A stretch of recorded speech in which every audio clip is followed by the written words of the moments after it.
19 জুলাই জামায়াতে ইসলামীর ঐতিহাসিক জাতীয় সমাবেশে 10 লাখ মানুষের সমাগম হবে বলে জানিয়েছেন দলটির সহকারী সেক্রেটারি জেনারেল এহসানুল মাহবুব জুবায়ের। বিকেলে ডিএমপি কমিশনারের কার্যালয়ে সমাবেশের নিরাপত্তা সহ নানা বিষয়ে অনুষ্ঠিত বৈঠক শেষে একথা বলেন। তিনি জানান, এই সমাবেশে বিএনপি সহ ফ্যাসিবাদ বিরোধী আন্দোলনের সব শরিকদেরও দাওয়াত দেওয়া হবে। সম্প্রতি জামায়াত শিবিরকে নিয়ে বিএনপি ও অঙ্গ সংগঠনের অবস্থান নিয়েও কথা বলেন এই জামায়াত নেতা। তিনি বলেন, রাজনীতিতে সমালোচনা থাকবেই, এই সমালোচনাকে ইতিবাচক হিসেবেই দেখে জামায়াত।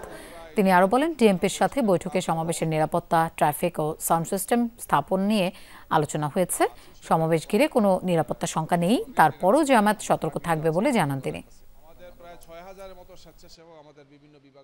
প্রায় 10,000-এর মতো গাড়ি এখন পর্যন্ত শুধু বাস বা অন্যান্য বাহন যেগুলো আছে সেগুলো আসবে। এছাড়াও তো ট্রেন আছে, লঞ্চ আছে, এই সব কিছুই থাকবে এবং সবগুলো স্পটেই আমরা আমাদের ভাইদেরকে রিসিভ করার ব্যবস্থা রেখেছি। ওনারা আমাদেরকে এই ব্যাপারে সহযোগিতা করবেন।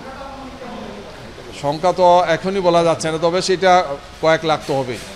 মিলিয়ন ম্যান মার্চ আমরা আশা করছি ইনশাআল্লাহ।